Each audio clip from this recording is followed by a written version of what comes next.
नमस्कार दोस्तों, स्वागत है आप सभी का हमारे YouTube चैनल आलोक ज्ञान गंगा में। मित्रों, आज जो कहानी मैं आपको सुनाने जा रहा हूँ वो एक पारिवारिक कहानी है। मित्रों, एक पति और पत्नी की कहानी है जिसे सुन करके आपके रोंगटे खड़े हो जाएंगे।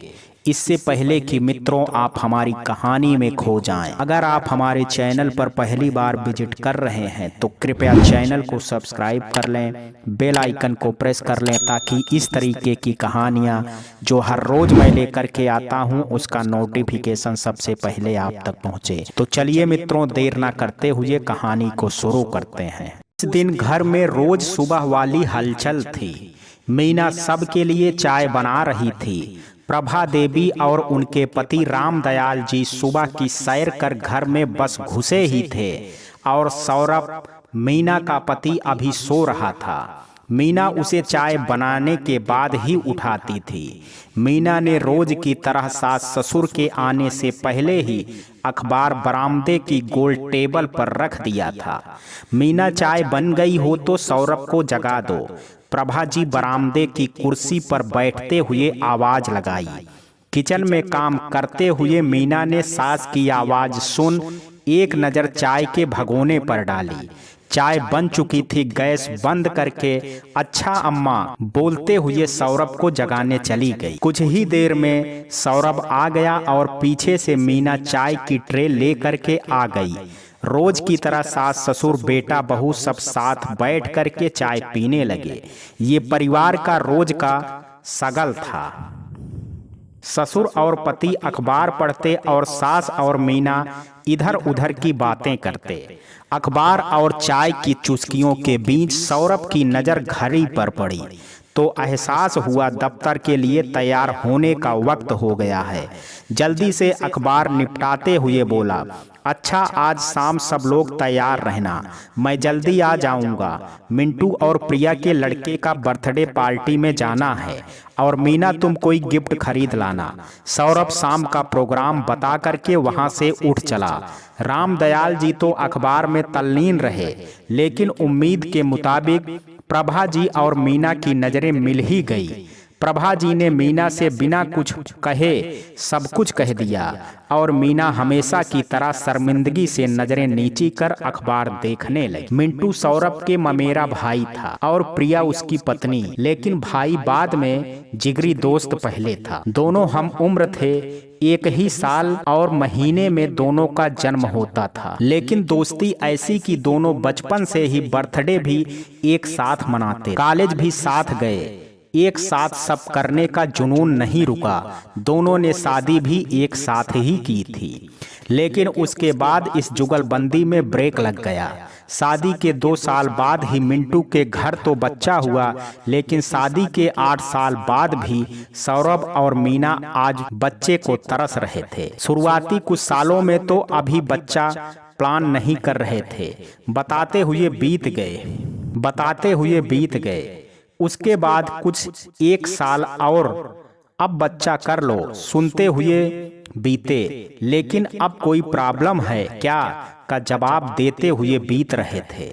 और अब क्योंकि सवालों के जवाब प्रभा जी को भी देने पड़ते थे, इसलिए बच्चे का नाम भी सुन उन्हें मीना से एक अजीब सी चिढ़ होने लगती थी। उस चिढ़ का एहसास वो ज्यादातर अपनी नजरों से या कभी कभार जबान से दे देती थी। जैसे मिंटू के बेटे के बर्थडे पार्टी का नाम सुन उन्होंने मीना को उस चिढ़ का एहसास करा। सौरभ दफ्तर जा चुका था और रामदयाल जी भी किसी काम से बैंक गए थे। काम वाली बाई सफाई करके चली गई। दूध वाला भी दूध दे करके जा चुका था और अब मीना सुबह के कामों से फ्री हो गई थी। मीना, काम निपटा लिया हो तो जरा इधर आना। प्रभा जी ने अपने कमरे से मीना को आवाज लगाई। मीना को समझ आ गया था कि क्या बात होगी। अब 8 साल के साथ में इतना तो समझने ही लग गई थी सास को। मीना को पास बैठा करके उसका हाथ अपनी हथेली में दबाते हुए प्रभा जी बोली, बेटा मुझे पता है तुम्हें बच्चे कितने पसंद हैं, लेकिन अब तुम लोगों ने बहुत समय लगा लिया है। अब तक तो यहाँ 2-2 बच्चे आ जाने चाहिए थे। मीना, कोई प्रॉब्लम है क्या? प्रॉब्लम है तो डॉक्टर को दिखाओ, इलाज कराओ, लेकिन ऐसे तो नहीं चलेगा ना। एक गहरी सांस लेते हुए मीना बोली, चलिए ठीक है, रात में इनसे बात करती हूँ। इस वीकेंड पर इनके साथ जाती हूँ टेस्ट कराने। प्रभा जी के चेहरे पर एक राहत वाली मुस्कान बिखर को मुस्कुराता देख मीना भी मुस्कुराई और अपने कमरे की ओर बढ़ चली। मीना में वो सब था जो एक सास अपनी बहू में देखना चाहे, और मीना में भी वो सब था जो एक पति अपनी पत्नी में देखना चाहे। फिर चाहे वो शादी के बाद नौकरी छोड़ करके घर संभालना हो, क्योंकि सास ससुर घर में घरेलू बहू के रूप में रौनक चाहते थे, या फिर वेस्टर्न वियर पहनना बंद करना हो, क्योंकि सौरभ को लगता था वेस्टर्न वियर पहनी लड़कियों को लड़के बुरी नजर से देखते हैं। भाई की एंगेजमेंट में भी नहीं जा पाई थी, क्योंकि उन दिनों रामदयाल जी की तबीयत खराब हो गई थी। मीना अब किसी की बहू और पत्नी पहले और बहन या बेटी बाद में थी। बहन या बेटी की भूमिका का क्या कहा जाए, उसने तो खुद को भी ससुराल की किसी काल कोठरी में बंद कर लिया था। उसका यह रूप वैसे किसी को अजीब लग सकता था, लेकिन मीना की ये भक्ति उसके सास ससुर और पति बेहद पसंद करते थे। किसी का कहा नहीं टालती थी और ससुराल में सबकी खुशी के लिए कुछ भी करने को तैयार रहती थी। वैसे देखा जाए तो अपने लिए तो कभी कुछ कर ही नहीं पाई। शादी से पहले पापा की खुशी के लिए सौरभ से शादी की, अब शादी के बाद पति और सास ससुर के लिए जान हाजिर कर रखी थी। लेकिन कुल मिलाकर के मीना का ससुराल उसके लिए बुरा नहीं था, मगर हाँ कुछ था जो ठीक नहीं था, और वो था सौरभ के परिवार का नजरिया। जितनी पारिवारिक और सामाजिक रूढ़ियां हो सकती थी, उस परिवार में वो सब थी। उन रूढ़ियों की भेंट ही तो मीना का कैरियर और वेस्टर्न वियर चढ़े थे।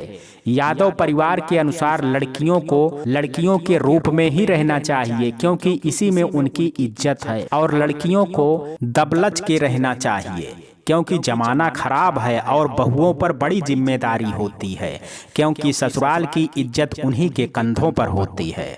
और इस सब के बीच 10 साल पहले तक जो चहकती फुदकती कैरियर की उड़ाने लेने वाली मीना थी, आज वो 35 साल की एक घरेलू औरत बन गई थी, जिसकी जिंदगी और खुशियां उसके पति और ससुराल के बीच सिमट करके रह गई थी। दूसरे शब्दों में उस आदर्श भारतीय नारी की परिभाषा में फिट बैठती थी, जो अपने परिवार के लिए त्याग की देवी बनती थी। सुनो, एक बात बोलूं? रात में बिस्तर पर सौरभ की ओर करवट लेते हुए मीना बोली। सौरभ ने बेफिक्री से कहा, हाँ बोलो। सुनो, प्लीज तुम भी फर्टिलिटी टेस्ट करा लो ना, मीना ने कुछ संकोच से सौरभ से कहा। सौरभ ने एक गहरी सांस लेते हुए थोड़ी झल्लाहट से कहा, यार तुम्हें किसने रोका है कराने को? जब चाहे जाओ, मेरे पीछे क्यों पड़ी हो? I feel fine, I am fine, Meena ने सौरभ के सीने पर हाथ रखते हुए कहा।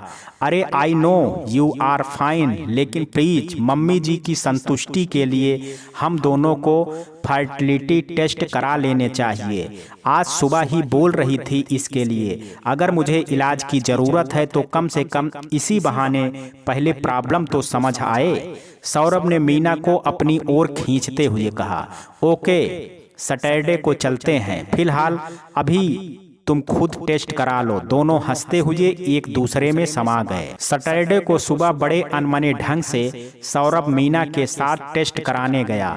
मीना ने सोचा टेस्ट रिपोर्ट के साथ उसी शाम डॉक्टर भी मिल लेंगी, इसलिए डॉक्टर से अपॉइंटमेंट ले लिया। मीना शाम को डॉक्टर की क्लिनिक जाने को तैयार हो ही रही थी कि ईमेल का नोटिफिकेशन बजा। टेस्ट की रिपोर्ट थी। ईमेल सौरभ को भी मिली थी। मीना रिपोर्ट देख बाहर बरामदे में रखी कुर्सी पर बैठ गई। अब शायद उसे क्लिनिक नहीं जाना था, प्रॉब्लम सौरभ में थी। सौरभ, रिपोर्ट आ गई कि नहीं? बहू को ले जा रहा है ना डॉक्टर के पास? प्रभा जी ने किचन में जाते हुए बेफिक्री से ड्राइंग रूम में बैठे सौरभ से पूछा। अब कोई जवाब नहीं मिला तो प्रभा जी ने मुड़ करके उसे देखा। सौरभ उठ करके चुपचाप अपने कमरे की ओर बढ़ रहा था। मीना बाहर बरामदे में बैठी थी। प्रभा जी कुछ सोचते हुए बरामदे की ओर बढ़ी और मीना के बगल रखी हुई कुर्सी पर बैठ गई। एक बार फिर आंखों से बात हो गई, लेकिन इस बार मीना का कहा प्रभा जी ने सुना। मीना ने बिना कुछ बोले अपने फोन पर रिपोर्ट प्रभा जी को दिखाई और वहां से अपने कमरे में चली गई। कमरे में बेड पर सौरभ खिड़की की ओर मुंह करके लेटा था। मीना ने उसके कंधे पर हाथ रखा और बोली, परेशान हो? सुनो, this is not the end of life Saurabh, relax. Saurabh झल्लाते हुए पलटा और बोला, तुम पागल हो क्या? ये रिपोर्ट मुझे नामर्द डिक्लेयर कर रही है और मैं रिलैक्स करूं? एक असल मर्द की पहचान होती है उसकी फर्टिलिटी। क्या सोसाइटी मुझे एक्सेप्ट करेगी? मीना ने सौरभ का हाथ थपथपाते हुए कहा, मैं तो एक्सेप्ट कर रही हूँ ना। असल मर्दानगी और नामर्दी दिमाग का फितूर है। तुम शरीर से भले नामर्द हो, दिल और दिमाग से तुम मर्द थे और हो और रहोगे। अगले दिन सुबह पूरा परिवार साथ चाय पी रहा था। संडे था, इसलिए किसी को कोई जल्दी नहीं थी। चुप्पी तोड़ते हुए प्रभा जी बोली, मीना तुम अपने मायके में इस रिपोर्ट का जिक्र ना करना। अब तुम इस घर की बहू हो, यहाँ की इज्जत तुम्हारे हाथ है। मीना ने सहमति से सर हिलाया, मगर माँ के मुंह से ये सुनकर के सौरभ शर्मिंदगी से नीचे देखने लगा और इस बीच रामदयाल जी अखबार टेबल पर रख करके खड़े होते हुए प्रभा जी से मुखातिब हो करके बोले, वैसे परेशान होने वाली कोई बात नहीं है। ये समस्या विशंभर के भी तो थी, लेकिन फिर बलदेव ने गीता भाभी की मदद की थी। आज देखो पूरा परिवार खुश है। रामदयाल जी अपनी बात कह चुके थे और उनकी बात सुन माँ बेटे ने एक दूसरे को झेंपते हुए देखा और फिर मीना को। मीना के चेहरे पर एक सवालिया निशान था। उसे समझ नहीं आया कि इस बात का मतलब क्या था। दरअसल विशंभर और बलदेव रामदयाल जी के चचेरे भाई थे। विशंभर जी की पत्नी गीता को जब शादी के 7 साल बाद भी बच्चे नहीं हुए तो विशंभर जी ने अपने छोटे भाई बलदेव की मदद से बाप बने। प्रभा जी ये कहानी सुन मीना एकदम कांप गई। उसे समझ नहीं आया क्या कहे। सौरभ को भी कुछ समझ नहीं आया कि इस बात का क्या बोले। तीनों ने चाय की चर्चा खत्म कर वहां से उठना ही बेहतर समझा। अगले कुछ दिन घर में मायूसी छाई रही। चारों लोग बस औपचारिकता भर की बातें करते। सौरभ के दफ्तर जाते ही प्रभा जी और रामदयाल अपने कमरे में टीवी के आगे व्यस्त रहते और मीना घर के काम में खुद को व्यस्त कर लेती। इस बीच सौरभ ने इंटरनेट पर और शहर की कुछ फर्टिलिटी क्लिनिक सर्वे कर पता किया कि उसके इलाज में कई लाख खर्च होंगे और उसके बाद भी गारंटी नहीं है कि मीना उसके बच्चे की मां बन पाएगी। टेस्ट ट्यूब बेबी के लिए तो और भी महंगा इलाज था। एक मिडिल क्लास परिवार के लिए उतना पैसा खर्च करना कतई आसान नहीं। सौरभ पूरी तरह से टूटा हुआ महसूस करने लगा। आखिर अब ना शरीर से और ना ही पैसे से वो अपनी मर्दानगी खरीदने में सक्षम था। अब तक मीना को भी इलाज के खर्च का पता चल गया था।